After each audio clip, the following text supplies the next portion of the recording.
What's up, everybody? Matthew here. Thank you so much for checking into the YouTube channel. Hey, today we are going to have a fun conversation with Mark Ward. Mark Ward is a friend of mine, though we've never met in real life. We've exchanged a lot of helpful conversation in times past. A lot of it centers on Holy Scripture, which is a love for both of us as believers. We love the Bible. We love studying Scripture. And glad to have you back on my channel today. Mark Ward, what is up? Where are you in the world today? And what are you doing for the good of the church right now? Yeah, Matthew, thank you so much. It's an honor to be on your platform. It's really been an edifying friendship, and one of these days we'll have to rectify this, not meeting one another in person. ETS sometimes goes out to the East Coast, and maybe not too far from you. Maybe sometime we could connect there. Right now, I'm at my home, in my home office in Mount Vernon, Washington, about an hour north of Seattle. I moved here 8 years ago so that I could work for Logos Bible Software, and I still do that. That's my day job, but they let me do some moonlighting on the side, going on YouTube channels and stuff. And how am I serving the body of Christ? Well, right now, among the most important things I'm doing is my church. And I am helping teach a leadership class that my pastor, who's a graduate of the Master's Seminary, has put together. And I'm really thrilled to just every Sunday get in there with about 7 or 8 folks and train them up in sound doctrine. That's what we're working on now. And then later in Bible study methods. There are also sections of the class that others teach. And then I do try to serve the church with my YouTube channel and with my work at Logos, which is about to go onto YouTube. That's going to be my new role there coming in January, Lord willing. I will be in charge of the YouTube channel there at Logos, and I'll be teaching Bible study on that channel. Cool. Now, if you want to, give a shout out for your local church. What's your church called? Emmanuel Baptist Church of Mount Vernon, Washington. It's sort of independent. It technically has a long historic relationship with the Swedish Baptists, but that's vestigial at this point. We've been there about 2 years because my church, where I was an assistant pastor, was after COVID. We voted to end the church. About half of the people were being moved out, in God's providence for various reasons. So we felt really blessed that we had several good choices in this area, and Emmanuel was the one we chose. That's awesome. Now, are you one of the elders, or you have some kind of a teaching function? You mentioned leadership classes. Do you have any kind of staff or eldering role in the church? I don't. Of course, that's a future possibility, and I'd be willing to serve in that capacity if I am asked. But right now, to be honest, it's kind of a relief to just show up on Sundays and do the thing that I have to say is easy. That's just teaching.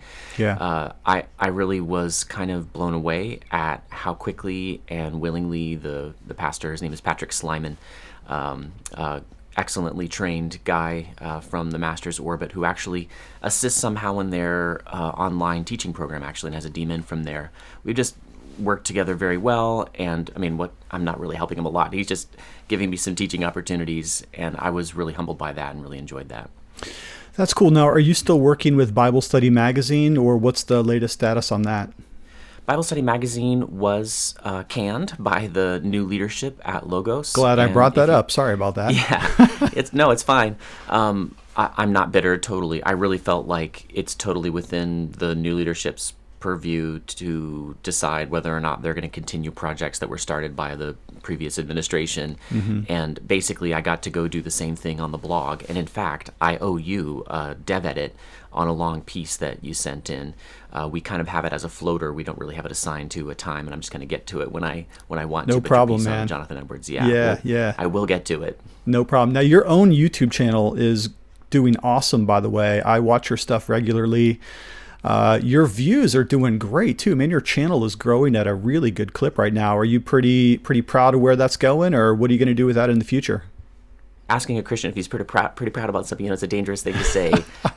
I'm afraid that sometimes that's my bent, and there's sinful pride that can come into this. And I wasn't trying to pry into the depths of your heart. I was just saying your channel's doing great right now. Your quality of stuff is awesome. And by the way, I should just go ahead and plug that right now. If you haven't subscribed to Mark Ward's YouTube channel, I think you'll find it really helpful. Talks about a lot of things related to the Bible. Some of the things that we're going to talk about today, even with relationship to the King James Version. Mark, we're going to talk about your new King James Bible project here in just a second, but let me throw out my regular prompt here that if you're new or visiting this channel, What's up? My name is Matthew. I'm one of the pastors here at Gospel Fellowship PCA. We are a Reformed Bible-believing church just north of Pittsburgh. If you're anywhere in the area, please come check us out. One of the reasons I even do this channel is just so I can say those very words and just let people know that there's a really good church. We've got great people, sweet people. They love Jesus. Man, it's a good church to be a part of, and I'm thankful for it. I know you love the local church too, Mark, so that's one of the reasons why I just really, really appreciate all of your work. Well, let's get into our topic today. We're going to talk about a new project that you launched, Mark, a big survey, a massive endeavor. And the thrust of it has to do with your real heartbeat, which is intelligibility of Holy Scripture, especially when that pertains to the King James Version. So let me just kick it over to you to go ahead and tell us a little bit about, you have a new website and you've also done this massive survey. Go ahead and just start talking about what you did. This is a pretty big project. Yeah, the King James Bible Study Project I conceived several years ago, actually, when my work on false friends in the King James. Got my nice Thomas Nelson red goatskin King James right here. False friends are, of course, words you don't know. You go reading past them and you don't realize that, by and by, he is offended, actually, in 16:11 didn't mean after a while he is offended. This is from Matthew 13 in the parable of the soils. But it actually meant immediately he's offended. And, if there's one of these in an older text, then you footnote it and you move along with life. But I came to realize years ago that there are far more than one. In fact, on my channel, in my 50 False Friends series, I'm up to around 80. And I've got a book coming out, Lord willing, next year, if I can possibly get time to finish it. Collecting all my work on false friends. I think it's a bigger deal when you take them all together. But what I was constantly being told by my brothers who defend the exclusive use of the King James Version, and there's an IFB component to that, and there's a Calvinistic component to that, which is one of the reasons you and I are talking, because I am at least soteriologically reformed, and my most natural home, when I look to a tradition, is the Reformed tradition. I look back to the Puritans, a lot of the young restless Reformed, like a John Piper, like a John Frame. Well, I suppose he's not so young, but I look to them. Westminster Seminary, some RTS work. Anyway, I'm concerned about exclusive use of the King James being pushed in both the IFB, which are my roots, and where I'm still connected, and in the Reformed world, which aren't my roots, but where I'm definitely connected. And what I was being told by these brothers, and it's almost always brothers, is that, hey, there's nothing to see here, no problem whatsoever. You're kind of making this stuff up, and about the best I would get from them is, okay, well, yes, there are some of these false friends, but all you need is a footnote, and, I just don't agree with your whole list. But I can't think of a single instance in which someone ever said to me, here's the list of ones I agree with, and here's the list of ones I don't. It's always this sweeping generalization. And then one of the other sweeping generalizations was, this is not causing any actual problems. People can figure this out from context. Another was that, well, King James, preachers who use the King James will just have to teach their people, how to read it intelligently. And that's where I really zeroed in, because I just thought, I just don't see that happening. I don't think it is happening. I don't even think it could happen. I think it's asking preachers to do something that really isn't their job, and that is instructing people about historical forms of English. And then I thought, my experience as a King James reader, and as hopefully a capable one and a diligent one, tells me these men are missing pretty much all the same things that I was missing. The false friends, words I didn't realize that I was misunderstanding. So just for clarification, Mark, let me just jump in right quick. So when you say a false friend, you're not just talking about a word that is now obscure, such as the word peradventure, which is a word that I have not used in a long time since I've read the King James that has the word peradventure in it. But you're talking about words that you think you know, but in fact, you're missing the main meaning. So for me, a good example would be like the word prevent, which today means something like to stop from happening. But in King James parlance might have meant to go before. Can you just rattle off a couple of examples of some false friends just so that viewers are caught up to the concept? Sure. In fact, I can just use the King James Bible Study Project. I'll skip past the second person pronouns portion, but let me give a little background here before answering your question. I called 100 King James only pastors from mainly the IFB, but all sectors of it. And I wasn't the only one who did this. I had volunteers, especially one, shout out to Caleb Richardson, who has supported my channel and made the great majority of the calls and actually showed up to help me film this video at the Museum of the Bible. I did 2 videos giving a wrap-up of the project and what we learned from it. But I asked about 10 false friends. I asked these 100 pastors, and here are some examples. Let me go. Here's the one I gave earlier, by and by. When tribulation or persecution ariseth because of the word by and by, he is offended. I asked the King James only pastors, what does that mean? And by the way, this is not multiple choice. A lot of the critics of the King James Bible Study Project were confused by that because I gave a version for people to try out that had multiple choice, but I left this open-ended, and 84 of the pastors got it wrong. And what's important is 84 of them, I can't give the exact number, but effectively almost all of them, it wasn't all of them, they got it wrong in the way that I predicted. They thought by and by meant after a while, eventually. 10 of them got it right, 6 were unclear. They were tripped up by this false friend, exactly as I was. I'm not saying I'm smart and they're dumb. I'm saying we're not supposed to know this stuff. You shouldn't have to learn obscure, subtle changes in English in order to read your Bible. Another example here, let me do one where the pastors did well. I'll zoom in a little bit. Hopefully it'll be easier for people to see. The word communicated in the passage, let's see, let me do a little search and I'll find it. Here we go. No church communicated with me as concerning giving and receiving, but ye only. Okay, Matthew, I'm going to put you on the spot. What do you think that meant? No church communicated with me as concerning giving and receiving, but ye only. What does communicated mean? Well, one would likely suspect that it means to share information, to talk, to converse, to interrelate in some way. That is exactly what I thought, and it's what about a third, 36 of the pastors that we talked to thought. But actually, this is one where the King James only pastors did exceptionally well. I think this is the one they did the best on, if I remember right, among the false friends. You can look at kjvstudyproject.com to find out if I remembered accurately. But apparently, this verse is used frequently in missions conferences at King James only churches where they do faith promise giving. And no church communicated with me in 1611 didn't mean they talked with me or sent me a message. It meant they didn't share with me. So I was very impressed, actually. I did not expect this many of the pastors to get that right. But still, it was just past majority, and quite a lot of them got it wrong, just as I did. Let me give just maybe one more example. This one, to my mind, is just so poignant because it just flips the meaning of this phrase on its head. And I will actually open in Logos Bible software 1 Kings 8:25 so I can read the whole verse. In 1 Kings 8:25, I'll put this up on my screen as well. Therefore now, Lord God of Israel, and by the way, we read this whole verse to them and invited them, to tell us if they need us to read it again, and said you can read it in your own Bible.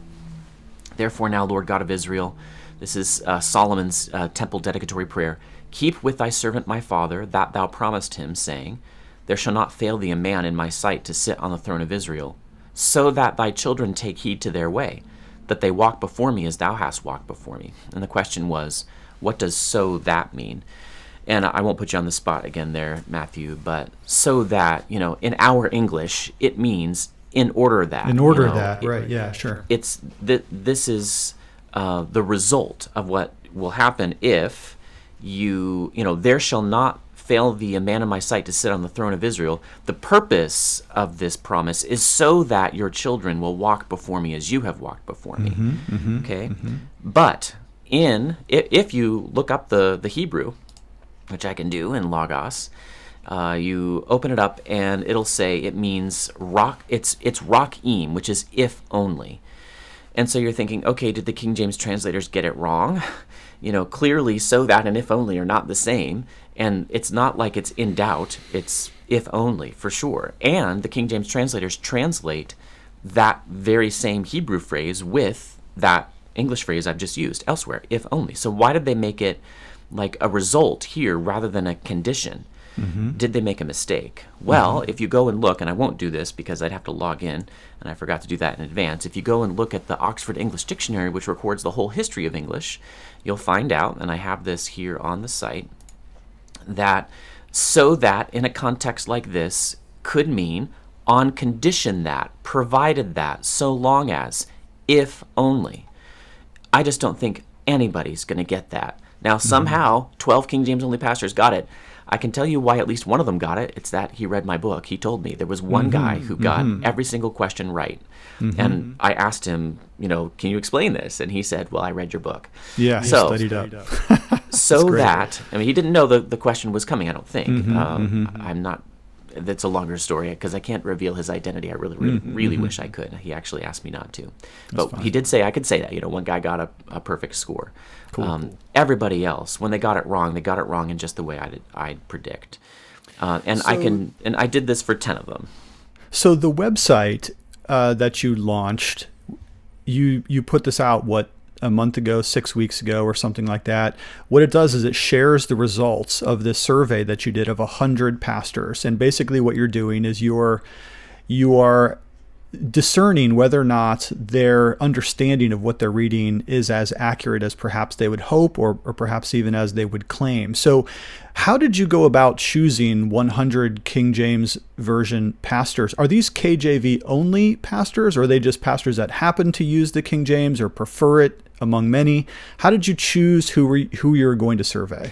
I worked with volunteers, and I did a lot of this work as well, just going to church websites and looking at their doctrinal statements.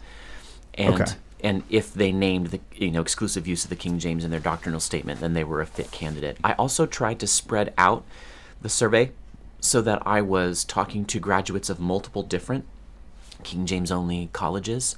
So West Coast Baptist College out in Lancaster, California, Ambassador Baptist College in Lattimore and Shelby, North Carolina, Crown College in Powell, Tennessee, Golden State Baptist College up somewhere in California. I'm not totally sure where it is. Pensacola Christian College down in Florida. There were a number of smaller ones as well. I was just trying to cover all my bases. So actually, I reached out to friends of mine who went to those schools. Heartland Baptist Bible College is another one. And I asked them, Hyles Anderson is another one. I'll stop now.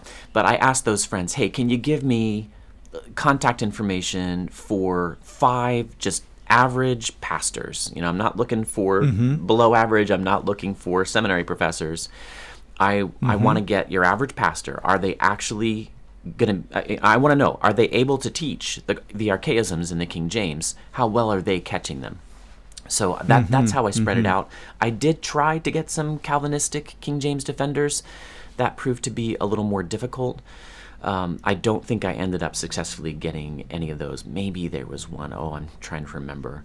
But the confessional bibliology position is a little different, and it doesn't tend at this point to be named on church doctrinal statements. Churches that adopt that are tending to use the Westminster Confession or the Second London Baptist. Sure.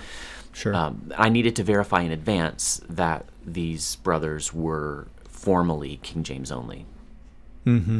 So much of the survey then consists of identifying whether or not pastors can correctly understand these false friends. And then a whole nother section of the survey had to do with the famous these and the thous. Did you want to explain that a little bit as well? Yeah, let me show you a little quote here. I've got it up on my screen. This is emblematic of why I wanted to do this. There is an IFB King James defender. He has a website. I've interacted with him a little bit, and I just happened to stumble across on Facebook a conversation he was having with another King James onlyist, and I don't use that terminology to insult. I gather now that a lot of negative feeling has attached to that label, but it always confuses me because when I was a kid and a teenager, especially my teenage years, my high school years, I was in a King James only church, and we were very proudly King James only, and we were not Ruckmanite extremists who believed that the King James itself was inspired. We just believed that the King James was the best. We kind of flirted with the idea of perfect, best translation of the best texts. So I don't intend insult when I say King James only. Again, that was a label I adopted up through into my college years, actually. But this brother was asking about the simplified King James Version, which is a mild update of the King James. And he asked, does the simplified King James retain the distinction between singular and plural second-person pronouns? And he's right. Thee and thou are singular. Thy and thine are as well. Anything that begins with T, if it's a second-person pronoun, it's singular. And ye and you are plural. And your, any second-person pronoun that begins with Y. So he wants to know, does this new revision of the King James, does it encode this distinction? Because he knows, and he's right about this, that modern English does not encode this distinction. So if you update the King James into modern English, you lose this piece of grammatical information. And so this other brother says, no, not according to their website. And so the original guy says, well, that's a deal killer for me. There are several passages where that distinction is important. In other words, he's willing to throw out an entire Bible translation into our English because of this, what I consider to be very minor and only occasionally useful, but genuinely true, point about an area in which Elizabethan English did things more like the Greek New Testament did, and than contemporary English does. So, because this is one of the main arguments of King James Version only advocates, that the King James Version is so much more precise when it comes to these pronouns, and the rule is so clear that you just gave us a moment ago, how well did they do in the survey? You'd imagine it'd be almost perfect, since this is one of their main and primary arguments that they rehearse over and over again. How did they do? Right, and you're exactly right. I've heard this argument just countless times. And again, I showed you, here's a brother who was willing to toss out an entire Bible translation if it didn't encode this distinction. Right. I had a friend of mine who prefers the Textus Receptus, and he's a Bible translator somewhere in the world. He's a missionary. He told me, you shouldn't even do this part of the survey because they're just going to nail it and you're going to look dumb. But I pressed forward because I thought, I'm really confident that I'm right because I'm a reader and I know that I got these mixed up. I'm pretty sure the King James only pastors will. And sure enough, here is the second person pronoun score distribution. Here, the top line is the number of pastors who got only one of the 10 right. Oof. The second line is those who got 2 of the 10 right, 3, 4, 5, 6. There were 1, 2, 3, 4, 5, 6, 7, yeah, and including Billy Sunday here, who was the one guy who got a perfect score on the entire quiz. There were 7 who got every question right. In a way, unless you got every question right, you got every question wrong. Because what we're going for here is, do you know the rule? Not, right, can you accurately figure this out from context? Because if that's the case, then you can do the same in the ESV. There were places where if I had given more context, I think anybody would have gotten it right. But that was the whole point. You're not supposed to need context because the rule is crystal clear. Y pronouns are plural, T pronouns are singular. I even had a debate on the main confessional bibliology site about this. So the Calvinistic King James defenders say the same thing. And I thought this is pretty profound. I think the false friends portion is more difficult to follow and therefore is a little less persuasive. You'd have to be kind of sympathetic to my viewpoint to find it persuasive. But I thought what I found about the second person pronouns, that's pretty direct and pretty blatant. I'd really like to see this just end that argument among King James onlyists. Yeah. Now, at any point during your interviews, and is it right that you did some of the interviews and you had some other people making some of the calls? At any point, did the interviews begin to go sideways? In other words, did they sense that something was happening here? Did they feel that they were being tricked? I mean, one pushback to this entire concept could be, hey, you called us under pretenses that we didn't understand. You tricked us with some of these questions. You intentionally asked questions that you knew were going to be hard. At any point, did people start to kind of recoil against the process? Yeah, that's a great question and a very fair one. I worked very hard to set up the script that would be read by the survey givers, every single time, so that it would reveal this is coming from the Textual Confidence Collective, so that we are saying what's true, but not giving all of our purposes. I mean, you can't, when you give a survey, you can't give all your purposes or you ruin the data. But I felt like we're going to have to be at least a little bit overmuch honest so that people don't come back with this charge. And in a way, one answer to your question is people have not come back with that charge. Nobody's come back to me and said, you tricked us. Oh, okay. That's interesting. Yeah. I would say there was one guy who, during the survey, and I did not give this survey, there was one guy who said, you're not giving enough context, and I want my survey results to be, pulled out of the final survey. Yeah. And we did not do that because we do not agree. Again, with the second person pronouns, no context should be needed. We could have just said, here's the second person pronoun. The rule is the rule. We're testing on your knowledge of the rule, which is, again, commonly used, just incredibly commonly used in King James only literature. Yeah. It's all over the place. So I want to be kind, I want to be courteous, but I flatly disagreed with this brother. I sent him a message he did not respond to. I did also have one person who refused to take the survey when I called them because he recognized me and my voice. Oh, really? Okay. Yeah. Interesting. And that spooked me, I will say. That was pretty rough. Interesting.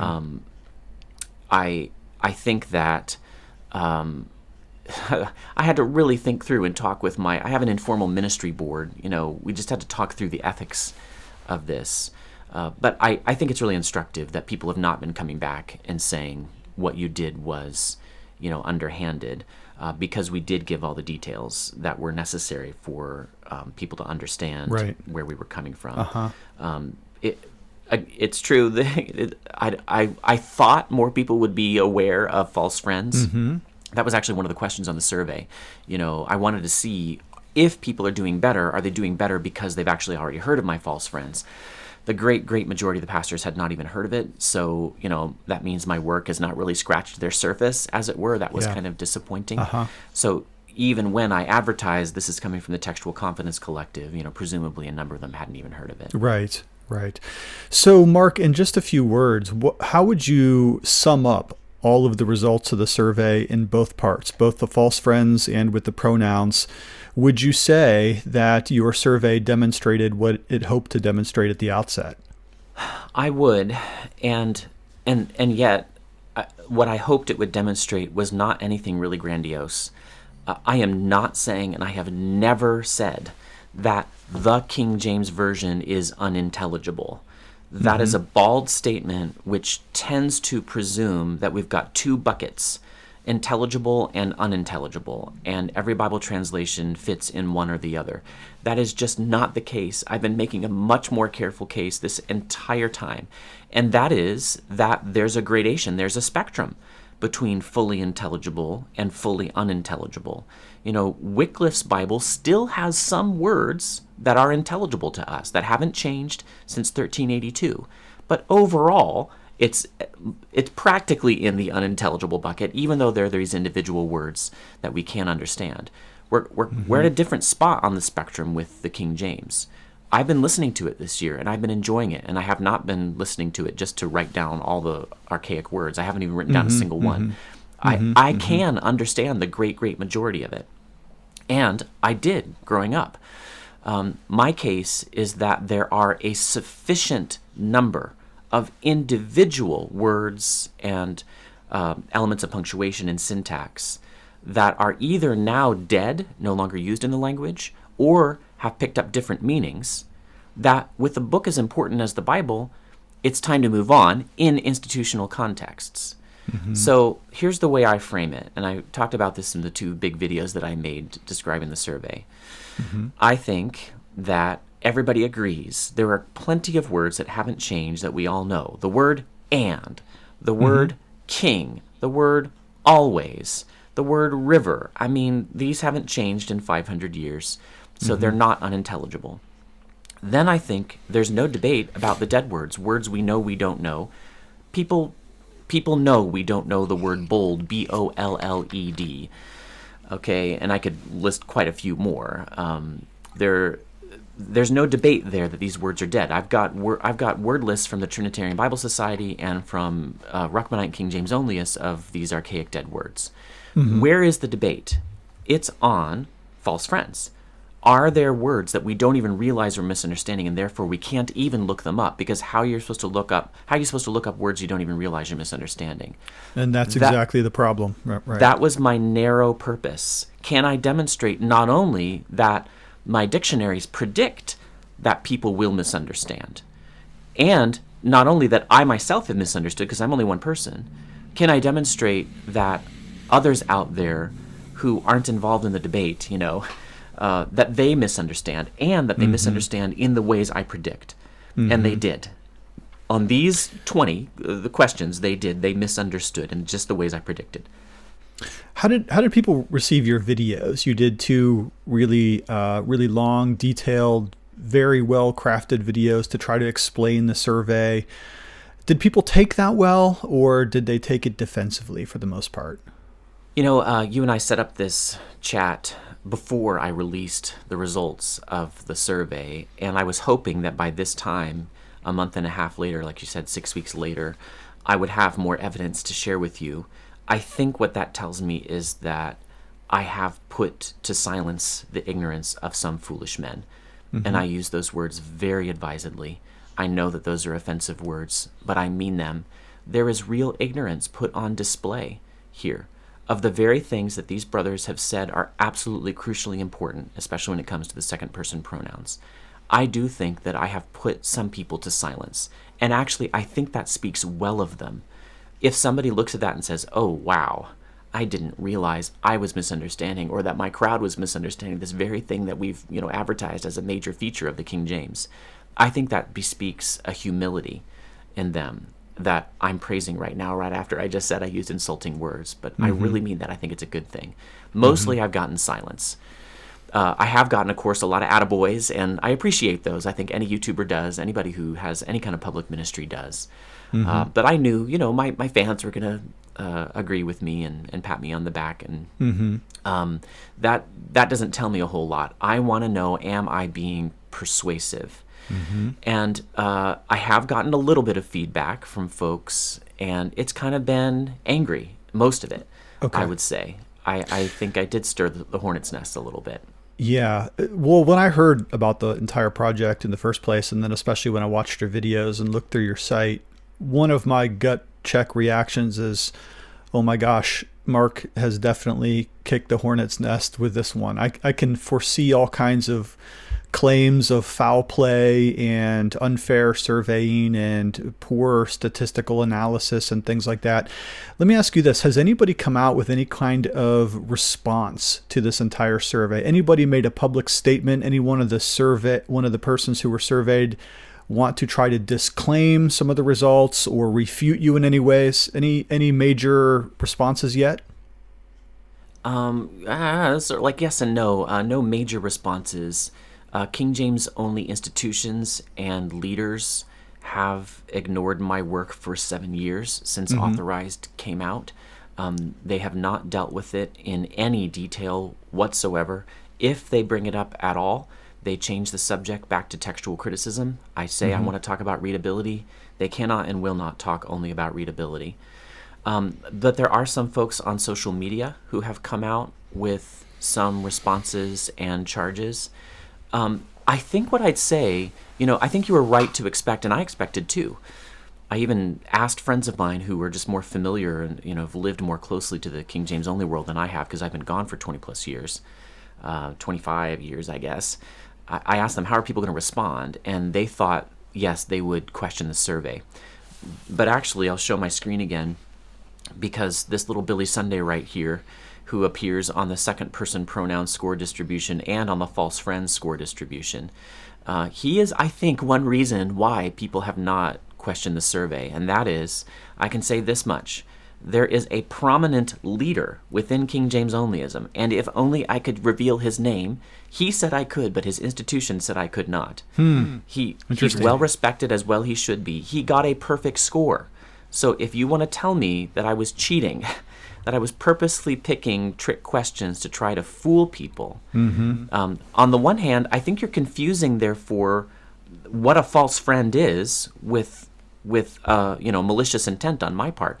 Of course, false friends are tricking people, but it's not on purpose, right? Nobody changed English so that the word "so that" would no longer be able to mean "if only." There's no person behind this. I'm only revealing a trick that's already happened. I'm not tricking people. And having somebody who got a perfect score, and several others who got very good scores and nailed it on some of the questions I thought they wouldn't get. I think that, I'm assuming, that has stopped people from questioning the validity of the survey. Yeah, you had 7 people that, I think if I'm reading your chart right, that got every single one of the pronoun questions right. Yeah, exactly. And at least on that portion, it's so direct. It's so concrete. You're either right or wrong. It should be, yeah. It's kind of hard to question that in my mind. Now, has this drawn out any helpful interlocutors in these ongoing conversations? I know sometimes you tend to collect antagonists that just want to attack, and sometimes ad hominem attacks and things like that. But has this drawn out any positive conversations from anybody in the King James only world? Yeah, I have committed publicly not to call confessional bibliology King James onlyism, but a set of King James defenders in the Calvinistic world. I already had a AV pronoun debate with Christian McShaffrey. I actually was kind of interested in your reaction to this. I'm still trying not to directly engage with confessional bibliology. It's sometimes a little hard because the line between them and IFB King James onlyism is actually blurring significantly. That is, I see them using each other's material now, and I might not be able to continue not addressing confessional bibliology as the two groups morph. But Christian and I, he's one of the guys that you can have a back and forth with. And we had a back and forth. That was courteous. This is up on his site. It was posted a couple years ago now, I guess, maybe a year and a half or 2 years ago. And it was just a little bit over a year, I guess. So there's me, there's him. Well, my lead partner on this project, who did 75 of the 100 calls. I mean, this is just incredible. That's and a lot. Paid to fly himself, and his brother came too, to the Museum of the Bible just for one day, just to help me film the videos. It's just incredible to me. And I begged his wife to tell me, what does he want for Christmas or his birthday or something? I want to buy him something. And she said, no. His gift is he wanted to do this for you. And I was like, okay. Anyway, that's kind. Caleb shared this project as a comment fairly recently underneath that conversation I had, little written debate with Christian McShaffrey. And I wanted your feedback on it. I'm going to read it to you. Okay. Now, the editor, I'm nearly certain it's Christian. I guess, I don't know absolutely for sure. But he said, thank you for your comment, and especially for that choice quote from Augustine. Caleb used a quote that I had in Authorized, what use is a golden key if it cannot unlock what we want to be unlocked? Christian said, when I first saw the survey results, I was appalled. However, and after looking at the demographic report, and what he means by that is all the data I have on the website that shows the level of education that the respondents have attained. Okay. Mostly he bachelor's, said it looks like. Yeah, most everybody had bachelor's, or about a little over half, 17 master's degrees, 7 MDivs, 3 DMins, and 9 earned doctorates. I will mention, it's very unlikely that any of these earned doctorates are actual PhDs. I think there's some confusion there. There were 3 honorary doctorates and 6 high school diplomas. Anyway, Christian McShaffrey looked at that and said, now that I've seen that demographic report, it actually makes sense. It seems that most of the pastors surveyed did not receive a sufficient education prior to ordination. Historically, a Master of Divinity degree with proven proficiency in the original languages was a minimum requirement. My heart resonates with this, by the way. I mean, I would love for that to be the case. After all, anyone who can parse Greek participles will easily be able to understand early modern English pronouns. Actually, I just thought I'd love to hear what you have to say to that, Matthew. How do you respond to Christian's response to the survey? Well, having just read that, it's interesting because what it seems to suggest is that you'd have to have a certain level of education, including bachelor's or higher forms of graduate work, to really understand the King James Version, which to me kind of undercuts the argument on their side that it is understandable for people, generally speaking. The argument that you hear most often is, if you don't understand it, just get a dictionary or try harder or something like that. I hear that kind of thing a lot, but that seems to be evading the very point that with your argument with false friends, you don't know what you don't know. The parts that you don't know you're missing are the parts that you're missing. And so Christian seems to be suggesting that that would improve as education improves. But I do have to say, I love Christian as a brother. I call him from time to time. We've had prayer over the phone. I hope he has a good hunting season because it's rifle season right now, and Christian's a dedicated hunter. He's an OPC pastor. I'm a PCA pastor, so nothing but love for Christian. But that would be my first blush response to his comment there. He seems to think that higher levels of education are going to solve the intelligibility problem. And right. I mean, if that's what it takes, how far are we really from the situation that we had, coming into the Reformation, where it's the clergy who get to read the Bible? Yeah, exactly. Back then, right. Latin was entirely unintelligible to the plowboy. And that is different from the situation that we have with the King James. I'm not saying that's the same situation. I'm saying I'm hearing the same arguments. And actually, one of the things that really struck me as I was doing this study, I actually went and looked at the modern versions at the very places where our King James only brothers tend to complain, that if you don't have the King James, you're going to misunderstand it. And I'm going to open up for you the ESV and NIV at a key passage after reading the King James. So in Luke 22:31, which was one of the questions on the survey, this is one that I actually got from King James onlyists. They themselves frequently point to this passage as a reason why the pronoun distinction between singular and plural and second person pronouns is crucial for a close reading of the Bible. And that's a direct quote from one of them. The Lord said, "Simon, Simon, behold, Satan hath desired to have you, that he may sift you as wheat. But I have prayed for thee, that thy faith fail not, and when thou art converted, strengthen thy brethren." In other words, Satan has desired to have you. By the way, small rabbit trail here, desired is a false friend. Back then, it meant asked. So it did not mean Satan wanted to have you. It meant he requested. Interesting. In other words, something like Job. Yeah. Satan has asked to have you, you plural. Okay? So it's true. If you know this rule, then you will get this. Well, let's just check the King James only pastors real quick before I go on to read the ESV and NIV, which I find to be very interesting. Okay, Luke 22:31. Oops, let's see if I can find this quickly. I'll just search for the word desired. Why is that not working? Okay, it'll be near the top of the second person pronouns. Here we go. 91 King James only pastors got that wrong. Wow, 8. Wrong? You'd think it'd be the opposite, since that's one of the passages that they tend to point out all the time as illustrating the point. Exactly. When I saw the results coming in, that started to encourage me that I wasn't going to look foolish, that I was accurately predicting. And again, I'm not mocking.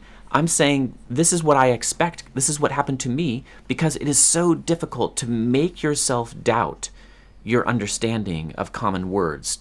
We use the word you all day long to make yourself stop every time and think, oh yeah, wait a minute. It works a little differently in the King James. Yeah. Apparently there are guys who can do it, but 91 of them could not. Yeah. Okay. So what's so interesting to me is when you actually look at Luke 22:31 in the modern versions, because they don't have that capacity to efficiently communicate plural. I'll put the plurals here in pink real quick. In the King James. Oh, come on. Why isn't it showing up? There we go.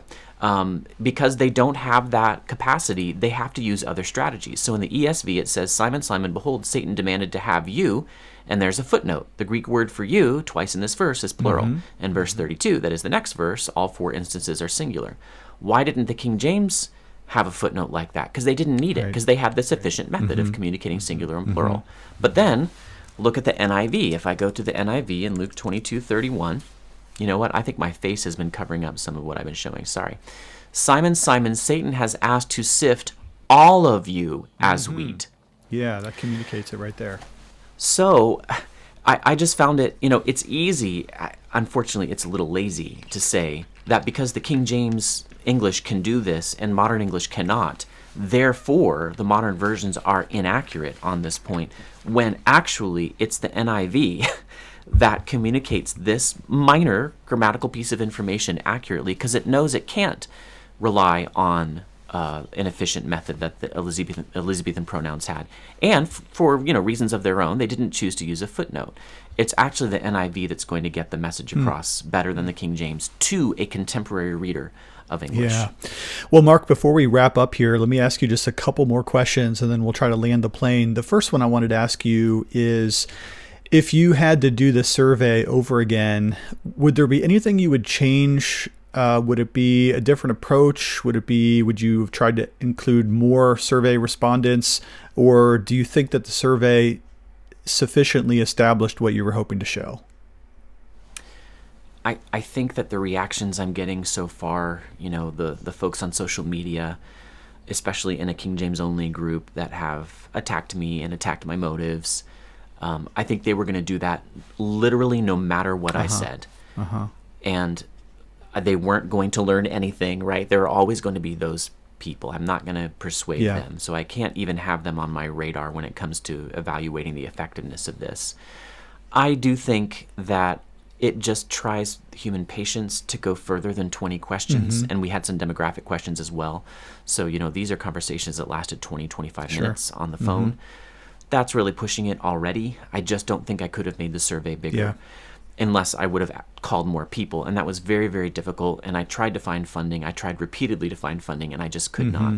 So I don't think I could have done anything different there. The Herculean efforts of one man carried this whole survey, and that was my friend Caleb Richardson. Again, props to him. I'm so grateful.